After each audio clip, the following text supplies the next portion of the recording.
Salve, salve, gente boa! Seja bem-vindo, seja muito bem-vindo ao único canal no YouTube que tem a Bíblia comentada versículo a versículo. Por isso, vamos nós a mais um vídeo, mais uma videoaula imperdível. Preste atenção no tema desse vídeo. Não dá para ser bom com estas disposições de mente ao orgulho. Fica comigo até o final aí, não sai, vamos junto!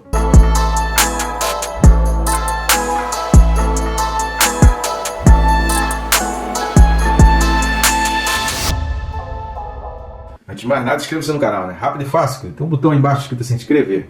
Você vai clicar nesse botão de se inscrever, aproveita e já clica também no sininho e marca a opção todas. Porque assim você vai receber toda novidade que tiver no canal, você vai ser avisado de cada vídeo novo que tiver no canal. Só que essa notificação, ela vai te reforçar, te lembrar que você precisa estudar a Palavra de Deus. E assim você não fica de fora, né? Nem a Palavra de Deus fica de fora da sua vida. Então, marca aí logo, se adianta, para que você não perca nada, tá certo? Vamos lá? E o texto desse vídeo, Romanos capítulo 1, o versículo 30. Então vamos lá para Romanos 1, versículo 30, fala assim: caluniadores, aborrecidos de Deus, insolentes, soberbos, presunçosos, inventores de males, desobedientes aos pais. Amém?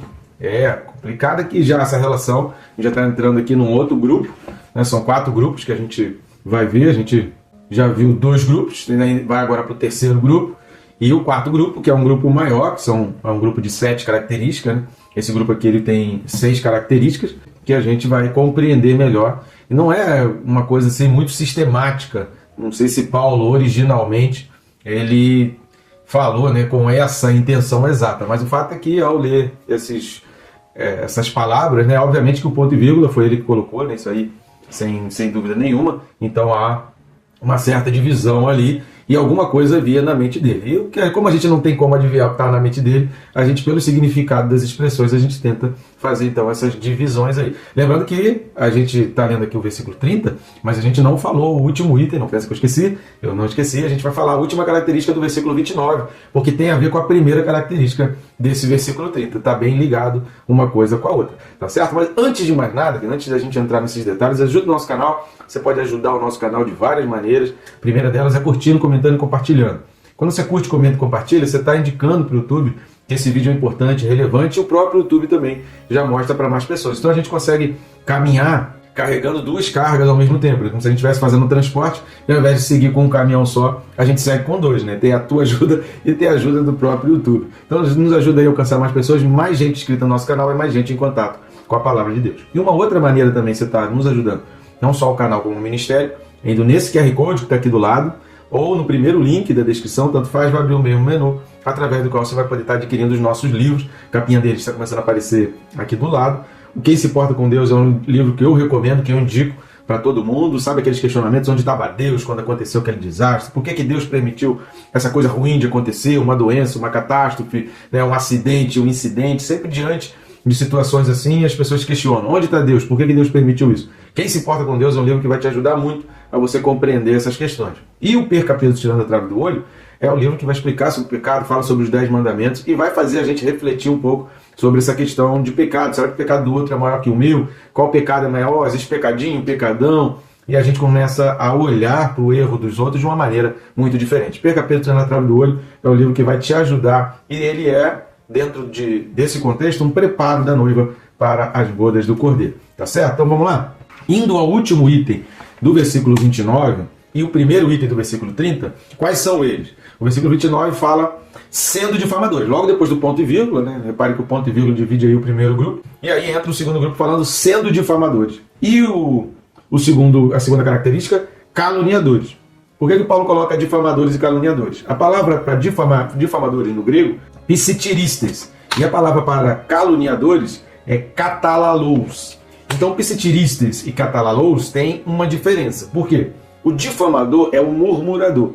O difamador é aquele que fala mal do outro, né? Fala mal de uma terceira pessoa, no pé do ouvido de 1, 2, 3, 4 pessoas. Ele começa a minar, falando mal aqui às escondidas, falando ali ao pé do ouvido. O caluniador é aquele que bota a boca no trombone. Então, o katalalos, ele também, a tradução aí nossa no português hoje, a gente poderia traduzir aí como detratores, né? São aqueles que põem a boca no trombone, que falam mesmo.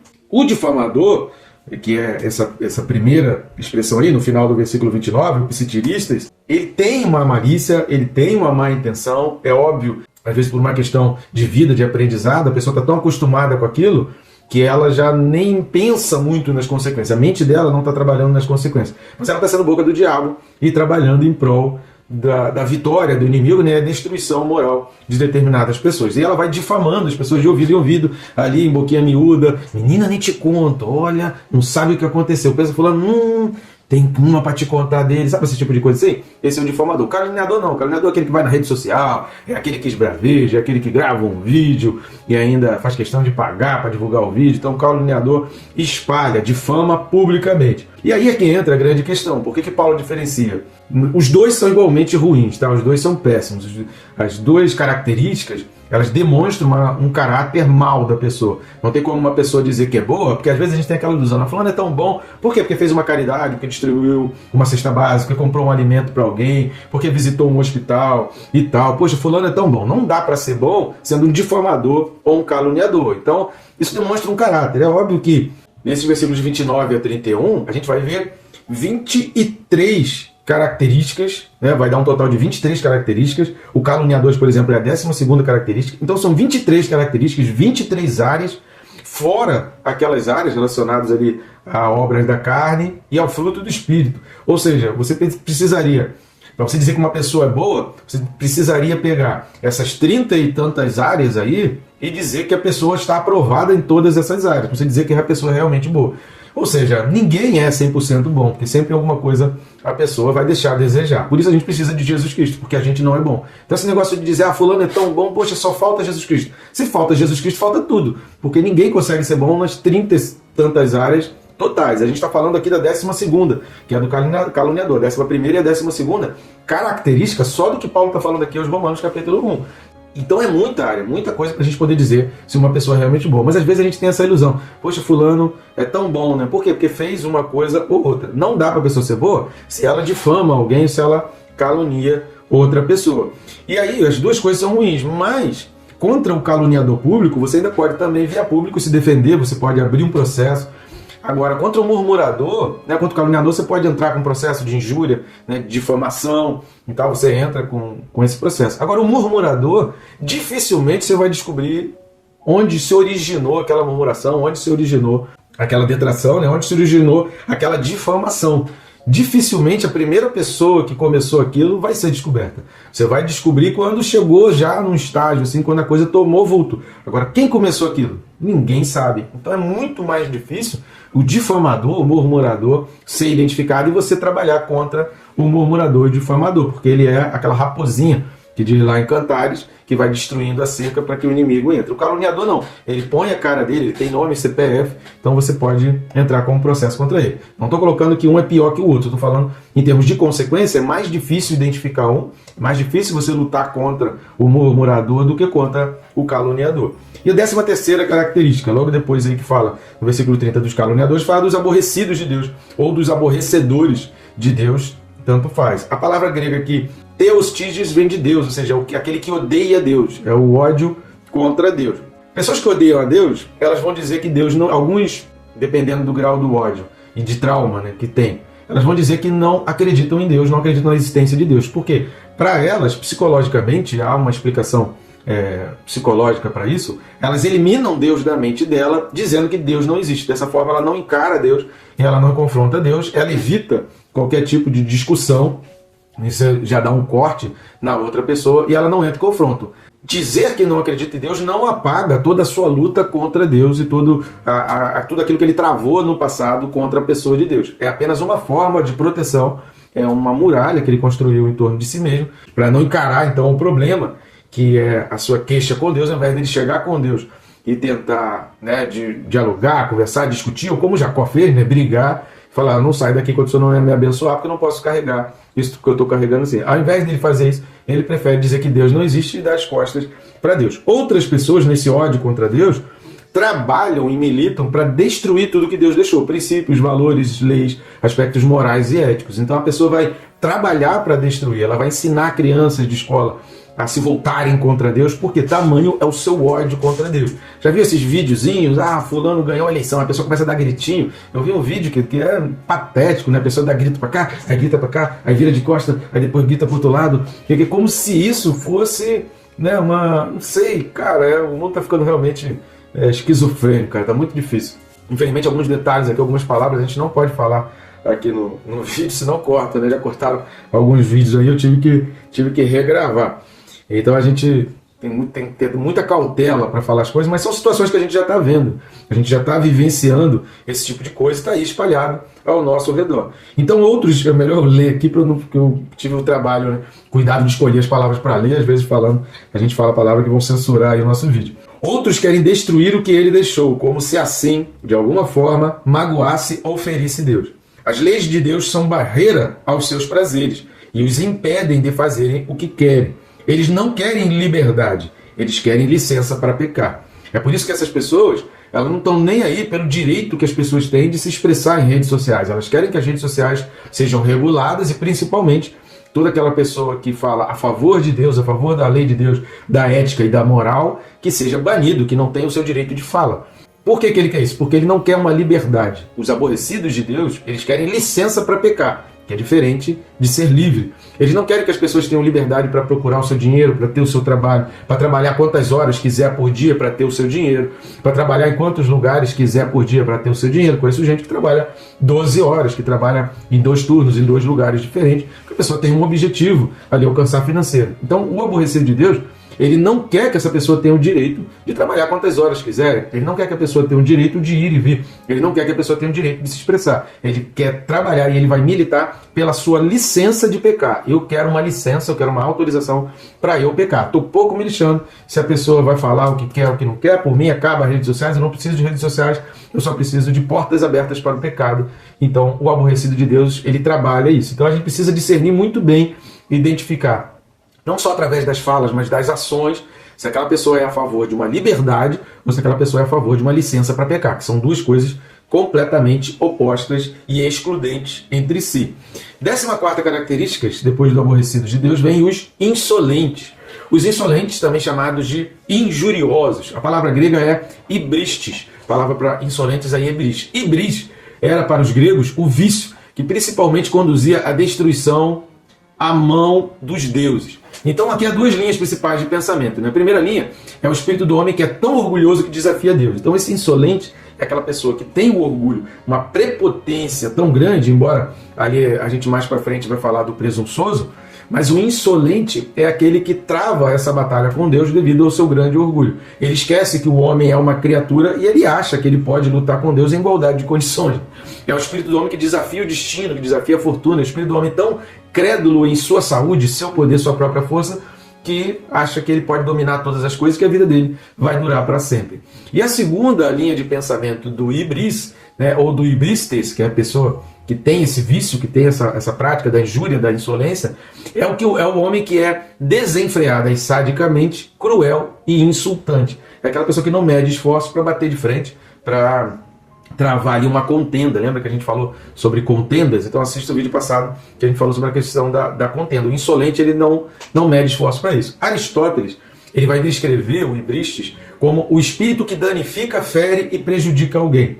Não por motivo de desforra, nem porque pode ganhar disso alguma utilidade ou vantagem, mas simplesmente pelo mero prazer de fazer mal. É assim que Aristóteles define o insolente. É a gente que sente prazer simplesmente como alguém reage diante de uma palavra cruel. Quantas pessoas não ficam felizes só em agir com crueldade contra determinadas pessoas, só para ver ali a reação, ver como as pessoas reagem. Então esse é o insolente. Depois do insolente, Paulo vai falar aqui dos soberbos. A palavra aqui utilizada no grego para soberbos é hiperefanos. Então esse é o termo 3 vezes usado nas Escrituras, quando se diz que Deus resiste aos soberbos. Vamos dar uma lida no Evangelho de Lucas, capítulo 4, versículo 6. Então, Lucas 4, versículo 6, vai falar assim, ó: disse-lhe o diabo, dar-te-ei toda esta autoridade e a glória destes reinos, porque ela me foi entregue e a dou a quem eu quiser. Outro texto também é 1 de Pedro 5, versículo 5. 1 de Pedro, né, porque é a primeira carta de Pedro, capítulo 5, versículo 5, vai falar assim: rogo igualmente aos jovens, sede submissos aos que são mais velhos. Outro sim, no trato de uns com os outros, cingivos de toda humildade, porque Deus resiste aos soberbos, contudo, aos humildes concede a sua graça. Então Deus resiste aos soberbos. Provérbios, mais um texto, Provérbios 3, versículo 24. Provérbios, capítulo 3, a partir do versículo 24, fala assim: ó, quando te deitares, não temerás, deitar-te-ás e o teu sono será suave. Não temas o pavor repentino, nem a arremetida dos perversos, quando vier, porque o Senhor será a tua segurança e guardará os teus pés de serem presos. Não te furtes a fazer o bem a quem de direito, estando na tua mão poder de fazê-lo. Não digas ao teu próximo, vai e volta amanhã, então tu darei, se o tens agora contigo. Não maquines o mal contra o teu próximo, pois habita junto de ti confiadamente. Jamais pleiteis com alguém sem razão, se te não houver feito mal. Não tenhas inveja do homem violento, nem siga nenhum de seus caminhos, porque o Senhor abomina o perverso, mas aos retos trata com intimidade. Então aqui o livro de Provérbios está tratando exatamente dessa questão da soberba, da contenda e da inveja.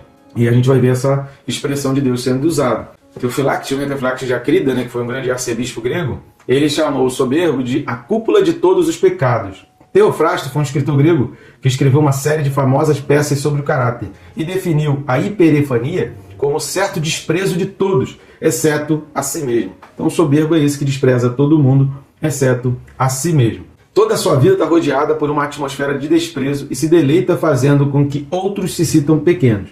Então o soberbo, ele não basta apenas se engrandecer, ele gosta de pisotear e fazer com que as outras pessoas se sintam pequenas, se sintam tão diminuídas. Depois do soberbo, Paulo vai falar a respeito dos presunçosos. Repare como nesse grupo, difamadores, caluniadores, aborrecidos de Deus, insolentes, soberbos, presunçosos, que é o que a gente vai terminar esse vídeo aqui, eles estão muito ligados, e os próprios significados se confundem, uma coisa praticamente depende da outra. Presunçoso aqui, também conhecido como altivo, a gente vai ver em outros textos também como altivo, o grego é alazon, que é um termo com uma história interessante. Eu vou ler a enciclopédia Barclay, que ela fala a respeito do alazon, e é muito interessante, vou abrir aspas para a enciclopédia Barclay. Significa literalmente aquele que anda errante. Logo chegou a ser a palavra mãe para os enganadores errantes que se gabam de curas que realizaram, e para os marreteiros que alardeiam que suas mercadorias têm uma excelência que em realidade estão longe de possuir. Os gregos definiram alazoneia como o espírito que pretende ter o que não tem. Xenófanes disse que este nome corresponde àqueles que pretendem ser mais ricos e bravos do que são, e que prometem fazer aquilo que realmente são incapazes de fazer, e fazem isto para obter algum benefício ou ganho. Novamente, Teofrasto tem um estudo sobre o caráter de tal homem, o presunçoso, o estirado. É o tipo de homem que se gaba de grandes negócios que só existem em sua imaginação, de contatos com gente influente que não existe absolutamente, de donativos a obras de caridade e serviços públicos que nunca deu ou prestou. Afirma que a casa na qual vive é muito pequena para ele e que deverá comprar uma maior. O jactancioso tenta impressionar a outros e o mundo ainda está cheio de tais pessoas. Então esse é, fecha aspas, esse é o presunçoso. E aí com essa definição, esses conceitos aí da enciclopédia Barclay, a gente define essas características, que são características que têm a ver com a mente voltada para o orgulho. Repare como todas essas características, elas se satisfazem no engrandecimento de si mesmo e na diminuição do próximo, na diminuição do outro. Por isso é impossível dizer que alguém é bom se possui uma dessas características na sua vida. Não tem como, querido. Então, até o próximo vídeo. No próximo vídeo a gente vem com 7 características, as últimas 7 características, até o versículo 31. Tá bom, gente boa? Que Deus te abençoe, rica e abundantemente.